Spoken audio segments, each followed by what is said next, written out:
सत श्री अकाल, तुसीं देख रहे हो पंजाब मेल यूएसए टीवी। मैं बरुण कौर मान। खबरां दी बुलेटिन विच तुहाडा स्वागत। खबरां दी बुलेटिन दे sponsor real estate broker Mohan Cheema. Real estate दी दुनिया च मन्ने परमन्ने नाम पेश ने। पहलां चुणवीआं खबरां। कैनेडा तो अमेरिका विच तस्करी करन दी कोशिश विच 6 भारती गिरफ्तार। भारत ਅਤੇ फ्रांस ने विद्यार्थियों हुनरमंद कामिਆਂ ਦੀ आमद ਵਧਾਉਣ ਤੇ ਕੀਤੀ चर्चा। यूक्रेन विच ਵਧਿਆ परमाणु हमले का खतरा। वाइडन ने भारतीय मूल के रिचर्ड वर्मा ਨੂੰ इंटैलीजेंस एडवाइजरी बोर्ड विच कीता शामिल। अमेरिका ने कराची विच होए आतमघाती हमले की कीती सख्त निंदा। ते हुण इन्हां खबरां दा विस्तार।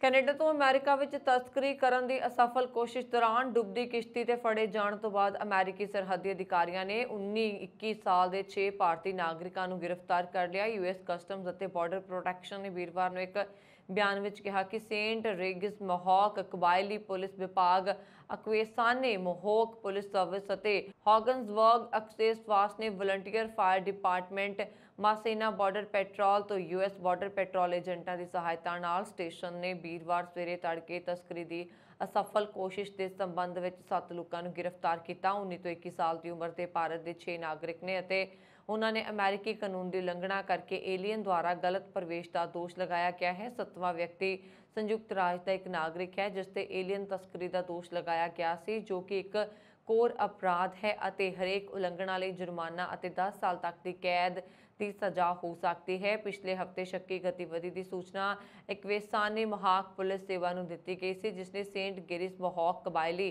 पुलिस विभाग को एक किश्ती बारे सूचित किया सी, जिस विच ओंटारियो के नेड़े कैनेडा तो संयुक्त राज्य अमेरिका वाल यात्रा करने वाले कई व्यक्ति शामिल सन। सेंट रेगिस मोहॉक कबायली पुलिस विभाग ने जवाबी कार्रवाई की जहाज को पानी में ले जाने और अक्वेसाने विच सेंट रेगिस नदी में डुबते हुए देखा। सहायता लिए की गई कॉल का जवाब देते हुए बॉर्डर पेट्रोल एजेंटा ने HAVFT घटना वाली थां ते पहुंचे तो पाया कि किश्ती लगभग पूरी तरह पानी के अंदर सी। उन्हां विचों एक डुबदी किश्ती तो बाहर निकलण विच कामयाब हो गया सी ते उसने समुद्री किनारे वाल अपना रस्ता बना लिया सी। भारत ते फ्रांस ने विद्यार्थियों, हुनरमंद कामिਆਂ ਤੇ पेशेवरां ਦੀ आमद ਨੂੰ ਸਾਂਝੇ तौर ਤੇ ਵਧਾਉਣ ਦੇ ਤਰੀਕਿਆਂ ਤੇ ਚਰਚਾ ਕੀਤੀ ਤੇ ਦੋਵਾਂ ਦੇਸ਼ਾਂ ਵਿਚਾਲੇ ਅਨਿਯਮਿਤ ਪ੍ਰਵਾਸ ਦਾ ਮੁਕਾਬਲਾ ਕਰਨ ਲਈ ਯਤਨਾਂ ਨੂੰ ਮਜ਼ਬੂਤ ਕਰਨ ਤੇ ਜ਼ੋਰ ਦਿੱਤਾ। प्रधानमंत्री नरेंद्र मोदी और फ्रांस के राष्ट्रपति इमैनुअल मैक्रॉन विचाले बुधवार को हुई गलबात तो बाद जारी सांझे बयान मुताबक दोहां देशों ने आमद और प्रवास के साझेदारी समझौते को लागू करने लई पूरी वचनबद्धता प्रगटाई है, जो 1 अक्टूबर 2021 तो लागू होएगा। इस समझौते का उद्देश्य अस्थाई तौर पर आमद आधारित चक्री प्रवास को आसान बनाना ते अपने देश में हुनरां की वापसी को उत्साहित करना है। संयुक्त बयान के अनुसार दुबली विद्यार्थी आमद के लाभों को स्वीकार करते हुए फ्रांस का उद्देश्य 2025 तक 20,000 भारतीय विद्यार्थियों को जोड़न का टीचा रखना है, जिस नाल दोवें देशों विचकार नवे कारोबार, शुरुआत और नवीनता के मौके पैदा होणगे। इस विच अगे कहा गया है कि दोवें तरह विद्यार्थियों, ग्रैजुएटां, पेशेवरां ते हुनरमंद कामिਆਂ ਦੀ आमद ਨੂੰ ਵਧਾਉਣ ਦੇ ਨਾਲ-ਨਾਲ ਅਨਿਯਮਿਤ ਪ੍ਰਵਾਸ ਦਾ ਮੁਕਾਬਲਾ ਕਰਨ ਲਈ ਯਤਨਾਂ ਨੂੰ ਮਜ਼ਬੂਤ ਕਰਨ ਲਈ ਸਾਂਝੇ ਤੌਰ ਤੇ ਕੰਮ ਕਰਨਾ ਜਾਰੀ ਰੱਖਣਗੀਆਂ। गौरतलब है कि प्रधानमंत्री नरेंद्र मोदी 3 यूरोपी देशों के दौरे ते सन, जिसके आखिरी पड़ाव विचों फ्रांस आए सी। 70 दिनों तो जारी यूक्रेन जंग विच परमाणु हमले का खतरा वधदा ही जा रहा है। रूस ने बुधवार को कहा कि उसकी फौज ने परमाणु मिसाइलों दागण का अभ्यास किया है। सिमुलेटर ते आधारित परमाणु मिसाइलों का यह अभ्यास रूस के कैलिनग्राद विच किया गया। 70 दिनों तो जारी रूसी यूक्रेन जंग विच हुण तक 1000 लोग मारे गए ने ਅਤੇ 1.25 करोड़ तो ज़्यादा लोग घर छड्ड के चले गए ने। घर छड्ड के जाण वालियां दी गिणती दूजे विश्व युद्ध तो बाद दी सब तो ज़्यादा दसी जा रही है। रूस के रक्षा मंत्रालय अनुसार उसकी फौज ने मिसाइल प्रणालियां, हवाई खेतरां ते मिसाइलां दागण विच समर्थ सुरक्षित बुनियादी ढांचे ਜਿਹੇ ਟੀਚਿਆਂ ਤੇ ਇੱਕ ਤੋਂ ਜ਼ਿਆਦਾ ਹਮਲਿਆਂ ਦਾ ਅਭਿਆਸ ਕੀਤਾ। 24 ਫਰਵਰੀ ਨੂੰ यूक्रेन ਤੇ ਹਮਲੇ ਦੇ ਬਾਅਦ ਤੋਂ ਦੋਵੇਂ ਦੇਸ਼ਾਂ ਦੇ ਵਿਚਾਲੇ जंग जारी है। इस विचाले रूस वालों कई बार परमाणु हमले की चेतावनी दी जा चुकी है। यूरोपी संघ के मैंबर पोलैंड और लिथुआनिया के विचाले स्थित बाल्टिक सागर से स्थित रूसी फौज के ठिकाने ते युद्ध अभ्यास दौरान परमाणु हमले में समर्थ इस्कंदर मिसाइल प्रणाली के इलैक्ट्रॉनिक लांच का अभ्यास किया गया। इस अभ्यास में कई ठिकाणियां ते हमले किए गए। परमाणु अभ्यास में हमले के कारण फैलण वाले रसायनिक असर का भी आकलन किया गया। इस अभ्यास में 100 तो ज़्यादा रूसी सैनिक और अफसर शामिल हुए। रूस के राष्ट्रपति पुतिन ने 24 फरवरी ਨੂੰ यूक्रेन ਤੇ हमले के बाद तो ही अपने देश की परमाणु फौज ਨੂੰ हाई अलर्ट ਤੇ ਰੱਖਿਆ है। उधर रूसी रक्षा हैडकुआटर क्रैमलिन ने कहा कि जेकर पश्चिमी देशों ने यूक्रेन ਵਿੱਚ दखल दिता तो तेजी ਨਾਲ बदला लिया जाएगा। जानकारों का कहना है कि रूस के सरकारी चैनल हाल ही ਵਿੱਚ कई बार देश के परमाणु हथियारों की वरतों ਨੂੰ ਲੈ ਕੇ जनता ਨੂੰ ਜਾਣੂ ਕਰਵਾ ਚੁੱਕੇ ਨੇ। रूसी अखबार के संपादक ਅਤੇ नोबल शांति पुरस्कार जेतू दिमित्री ने कहा कि 2 हफ्ते तो ਅਸੀਂ अपने टैलीविजन स्क्रीन तो सुन रहे हाँ कि परमाणु गोदामां ਨੂੰ खोलिया जाना चाहिए है। अमेरिकी राष्ट्रपति जो बाइडन ने भारतीय अमेरिकी रिचर्ड वर्मा ਨੂੰ खुफिया सलाहकार बोर्ड के मैंबर वजों नामजद किया है। जाने कि इंटैलीजेंस एडवाइजरी बोर्ड ਦੇ ਵਿੱਚ व्हाइट हाउस ने यह जानकारी दी है। अमेरिकी राष्ट्रपति की खुफिया सलाहकार परिषद उन्होंने दफ्तर का एक सुतंत्र हिस्सा है। रिचर्ड वर्मा वर्तमान समय मास्ट कार्ड ਲਈ जरनल कौंसल ਤੇ ग्लोबल पब्लिक पॉलिसी के मुखी ने। इस भूमिका ਵਿੱਚ ਉਹ संयुक्त राज्य अमेरिका ਤੇ दुनिया भर ਵਿੱਚ कंपनी के कानूनी ਤੇ राजनीतिक ਕੰਮਾਂ ਦੀ देख-रेख करते हैं। वर्मा ने पहला भारत ਵਿੱਚ अमेरिकी राजदूत के रूप में काम किया है, जिथे उन्होंने सब तो वड्डे अमेरिकी कूटनीतिक मिशनां विचों एक की अगवाई की। नाल ही दुबल्ले संबंधां विच इतिहासक विकास का समर्थन किया। राज के साबका सहायक सकत्तर ते सैनेट के बहुमत के नेता के साबका राष्ट्रीय सुरक्षा सलाहकार वर्मा संयुक्त राज हवाई सेना के अनुभवी अधिकारी ने ते उन्होंने कई फौजी ते नागरिक पुरस्कार मिले ने। अमेरिका ने कराची के यूनीवर्सिटी में हुए उस आत्मघाती हमले की निंदा की है जिस विच 3 चीनी विद्यार्थी और एक पाकिस्तानी चालक की मौत हो गई सी। अमेरिका ने कहा कि दुनिया में किते भी किया गया अतवादी हमला मानवता का अपमान है। बालिस्तान लिबरेशन आर्मी की एक बुरका पहनी औरत आत्मघाती हमलावार ने 26 अप्रैल को कराची यूनीवर्सिटी में विस्फोट करके यूनीवर्सिटी की एक वैन के परकच्चे उड़ा दिते सी। यह पाकिस्तान च चीनी नागरिकों को निशाना बना के किया गया हमला सी। अमेरिका विदेश विभाग के बुलारे नेड प्राइस ने बुधवार को अपने रोजाना न्यूज़ सम्मेलन में कहा कि असी पाकिस्तान विच कराची यूनीवर्सिटी के खिलाफ अतवादी हमले की सख्त निंदा की सी। असी उस निंदा नूं मुड़ तो दोहराउंदे हां। अतवादी हमले किते भी होवे यह हर जगह मानवता का अपमान है। प्राइस ने यह भी कहा कि पाकिस्तान के नाल अपने दो पक्षी संबंधों को अमेरिका महत्व देता है। हमले तो बाद पाबंदीशुदा BLA ने इसकी जिम्मेवारी लैण लई सोशल मीडिया का सहारा लिया और ऐलान किया कि हमलावार शारी बलूच नाम की उच्च सिक्खियत महिला सी जिसते 2 छोटे बच्चे भी सन। अमेरिका के एक अध्ययन में दावा किया गया है कि ओमिक्रॉन कोरोना वायरस के पिछले वेरिएंट की तरह गंभीर हो सकता है। यह दावा अजे तक सामने आईयां धारनावां के उल्ट है कि वायरस का यह वेरिएंट ज्यादा इन्फैक्शन वाला पर घट गंभीर है। अध्ययन अजे प्रकाशित नहीं होया और 2 मई को रिसर्च स्क्वायर ते प्रिंपिट के रूप में पाया गया है। पहला वेरिएंट वेरिएंट को ज्यादा इन्फैक्शन पर SARS-CoV-2 के होर वेरिएंटा तो घट गंभीर दस्या गया सी। इस धारणा को परखण लई खोजकर्तावां ने सूबा पद्धरी टीकाकरण अंकड़ियां नूं 13 हस्पतालों समेत मैसाचुसेट्स की वड्डी सेहत देखभाल प्रणाली के गुणवत्ता कंट्रोल इलैक्ट्रॉनिक सेहत रिकॉर्ड नाल जोड़िया। मैसाचुसेट जनरल हस्पताल, मिनरवा यूनीवर्सिटी और हार्वर्ड मैडिकल स्कूल के खोजकर्तावां समेत अध्ययन दल ने फिर कोरोना के 1,30,000 मरीजों का SARS-CoV-2 दी सारियां लहरां विच हस्पताल च दाखल होने ते मौतां दे जोखम की तुलना की। अमेरिका के विदेश मंत्री एंटनी ब्लिंकन कोरोना की लपेट में आ गए ने। पिछले कई दिनों तो ब्लिंकन ने राष्ट्रपति जो बाइडन नाल निजी तौर पर मुलाकात नहीं की है। Centre for disease control and prevention की गाइडलाइनस के अनुसार राष्ट्रपति उन्होंने करीबी संपर्क में नहीं आए ने। गौर करने वाली गल है कि कुछ दिन पहला ब्लिंकन यूक्रेन के दौरे पर गए सी ते उन्होंने यूक्रेन के राष्ट्रपति जेलेंस्की नाल मुलाकात करने का मौका भी मिलिया सी।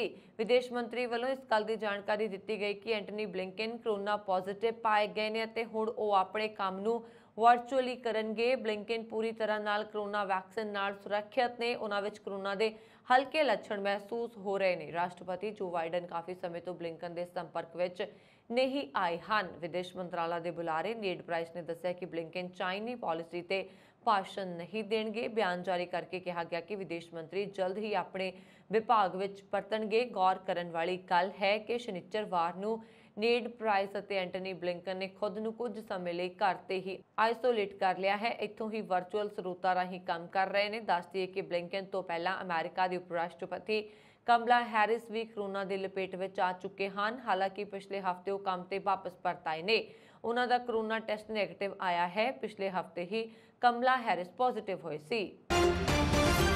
रूस ਅਤੇ ਯੂਕਰੇਨ ਵਿਚਾਲੇ ਚੱਲ ਰਹੀ ਜੰਗ ਖਤਮ ਹੁੰਦੀ ਨਜ਼ਰ ਨਹੀਂ ਆ ਰਹੀ ਹੈ। ਰੂਸੀ ਹਵਾਈ ਹਮਲਿਆਂ ਨਾਲ ਯੂਕਰੇਨ ਦੇ ਕਈ ਸ਼ਹਿਰ ਬੁਰੀ ਤਰ੍ਹਾਂ ਤਬਾਹ ਹੋ ਗਏ ਨੇ। ਇਸ ਦੌਰਾਨ ਇੱਕ ਮੀਡੀਆ ਰਿਪੋਰਟ ਵਿੱਚ ਸੀਨੀਅਰ ਅਮਰੀਕੀ ਅਧਿਕਾਰੀਆਂ ਨੇ ਹਵਾਲੇ ਨਾਲ ਕਿਹਾ ਗਿਆ ਹੈ ਕਿ ਅਮਰੀਕਾ ਨੇ ਯੂਕਰੇਨ ਦੇ ਅੰਦਰ ਰੂਸੀ ਜਨਰਲਾਂ ਦੀ ਖੁਫੀਆ ਜਾਣਕਾਰੀ ਸਾਂਝੀ ਕਰਕੇ ਕੀਵ ਫੌਜ ਦੀ ਮਦਦ ਕੀਤੀ ਹੈ।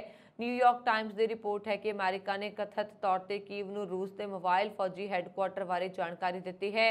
ਇਸ ਮੋਬਾਈਲ ਹੈੱਡਕੁਆਰਟਰ ਨੂੰ ਅਕਸਰ ਵਿਵਾਦ ਵਾਲੇ ਖੇਤਰਾਂ ਵਿੱਚ ਤਬਦੀਲ ਕੀਤਾ ਜਾਂਦਾ ਹੈ। ਰਿਪੋਰਟ ਦਾ ਹਵਾਲਾ ਦਿੱਤਾ ਗਿਆ ਹੈ ਕਿ ਕੀਵ ਨੇ ਇਸ ਡੇਟਾ ਨੂੰ ਆਪਣੀ ਖੁਫੀਆ ਜਾਣਕਾਰੀ ਨਾਲ ਜੋੜ ਕੇ ਤੋਪਖਾਨੇ ਦੇ ਹਮਲੇ ਜਾਂ ਹੋਰ ਹਮਲੇ ਦੇ ਕੀਤੇ, ਜਿਸ ਦੇ ਨਤੀਜੇ ਵਜੋਂ ਕਈ ਰੂਸੀ ਕਮਾਂਡਿੰਗ ਅਫਸਰ ਦੀ ਮੌਤ ਹੋ ਗਈ।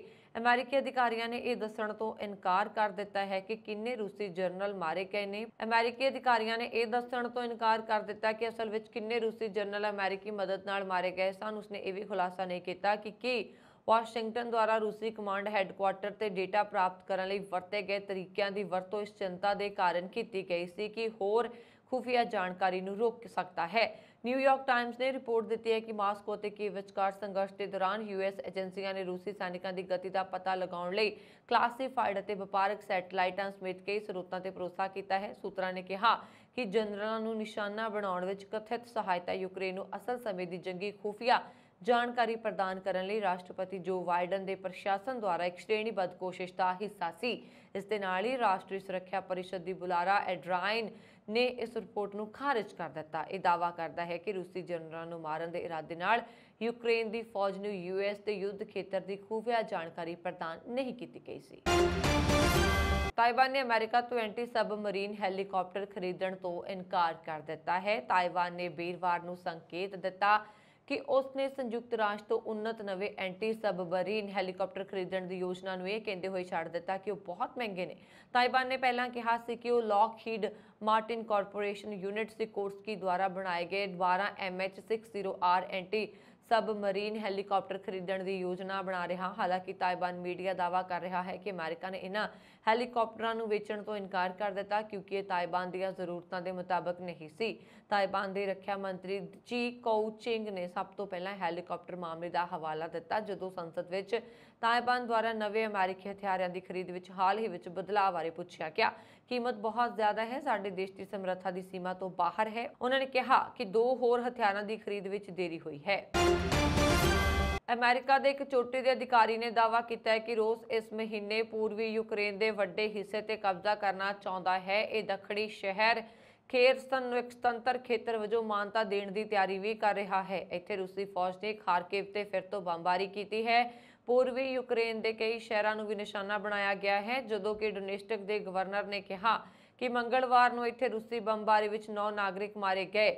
ਯੂਰਪ ਵਿੱਚ ਰੱਖਿਆ ਅਤੇ ਸਹਿਯੋਗ ਸੰਗਠਨ ਲਈ ਅਮਰੀਕੀ ਰਾਜਦੂਤ ਮਾਈਕਲ ਕਾਰਪੈਂਟਰ ਨੇ ਸੋਮਵਾਰ ਨੂੰ ਇਹ ਦਾਅਵਾ ਕੀਤਾ। ਉਸਨੇ ਕਿਹਾ ਕਿ ਅਮਰੀਕਾ ਅਤੇ ਹੋਰ ਦੇਸ਼ਾਂ ਨੂੰ ਸੂਚਨਾ ਮਿਲੀ ਹੈ ਕਿ ਰੂਸ ਅਖੌਤੀ ਡੋਨੇਸਟਕ ਅਤੇ ਲੁਹਾਨਸਕ ਗਣਰਾਜਾਂ ਵਿੱਚ ਝੂਠੇ ਜਨਮਤ ਸੰਗ੍ਰਹਿ ਕਰਵਾਉਣ ਦੀ ਯੋਜਨਾ ਬਣਾ ਰਿਹਾ ਹੈ। ਅਜਿਹੇ ਸੰਕੇਤ ਮਿਲੇ ਹਨ ਕਿ ਰੂਸ ਖੇਰਸਨ ਸ਼ਹਿਰ ਵਿੱਚ ਵੀ ਆਜ਼ਾਦ ਵੋਟਿੰਗ ਕਰ ਸਕਦਾ ਹੈ। ਕਾਰਪੈਂਟਰ ਨੇ ਕਿਹਾ ਇਸ ਤਰ੍ਹਾਂ ਦੇ ਝੂਠੇ ਜਨਮਤ ਸੰਗ੍ਰਹਿ ਜਾਲੀ ਵੋਟਿੰਗ ਨੂੰ ਜਾਇਜ਼ ਨਹੀਂ ਮੰਨਿਆ ਜਾਏਗਾ ਤੇ ਨਾ ਹੀ ਯੂਕਰੇਨ ਦੇ ਕਿਸੇ ਵੀ ਖੇਤਰ ਨੂੰ ਆਪਣੇ ਨਾਲ ਜੋੜਨ ਦੀ ਕੋਸ਼ਿਸ਼ ਨੂੰ ਜਾਇਜ਼ ਠਹਿਰਾਇਆ ਜਾਏਗਾ। ਨਿਊਜ਼ ਏਜੰਸੀ ਰਾਇਟਰਸ ਮੁਤਾਬਕ ਰੂਸੀ ਰੱਖਿਆ ਮੰਤਰਾਲੇ ਨੇ ਕਿਹਾ ਕਿ ਯੂਕਰੇਨ ਦੇ ਦੱਖਣ ਪੱਛਮੀ ਸ਼ਹਿਰ ਓਡੇਸਾ ਵਿੱਚ ਅਮਰੀਕਾ ਅਤੇ ਯੂਰਪੀ ਦੇਸ਼ਾਂ ਵੱਲੋਂ ਭੇਜੇ ਗਏ ਡਰੋਨ, ਮਿਜ਼ਾਈਲਾਂ ਅਤੇ ਹਥਿਆਰਾਂ ਨੂੰ ਨਸ਼ਟ ਕਰ ਦਿੱਤਾ ਗਿਆ ਹੈ। ਇਹ ਯੂਕਰੇਨ ਨੂੰ ਸਪਲਾਈ ਕੀਤੇ ਗਏ ਸੀ, ਜਿਨ੍ਹਾਂ ਨੂੰ ਮਿਜ਼ਾਈਲ ਨਾਲ ਨਸ਼ਟ ਕਰ ਦਿੱਤਾ ਗਿਆ ਸੀ। ਰੂਸੀ ਫੌਜ ਨੇ ਬੀਤੇ 24 ਘੰਟਿਆਂ ਦੀ ਕਾਰਵਾਈ ਵਿੱਚ ਵੱਖ-ਵੱਖ ਸਥਾਨਾਂ ਤੇ ਕੁੱਲ 600 ਯੂਕਰੇਨੀ ਫੌਜੀਆਂ ਤੇ ਲੜਾਕਿਆਂ ਨੂੰ ਮਾਰਨ ਦਾ ਦਾਅਵਾ ਕੀਤਾ ਹੈ। ਰੂਸੀ ਰੱਖਿਆ ਮੰਤਰਾਲੇ ਮੁਤਾਬਕ ਇਸ ਦੌਰਾਨ ਮਿਜ਼ਾਈਲ ਹਮਲੇ ਵਿੱਚ ਮੱਧ ਯੂਕਰੇਨ ਵਿੱਚ ਬਣੀ ਕਾਨਾਤੋਵੋ ਹਵਾਈ ਪੱਟੀ ਤੇ ਉੱਥੇ ਲੱਗੇ ਯੰਤਰ ਨਸ਼ਟ ਹੋ ਗਏ।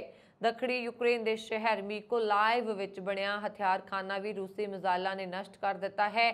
ਇਸ ਹਥਿਆਰਖਾਨੇ ਵਿੱਚ ਵਿਦੇਸ਼ੀ ਹਥਿਆਰ ਹੋਣ ਦੇ ਸੰਕੇਤ ਮਿਲੇ ਸੀ।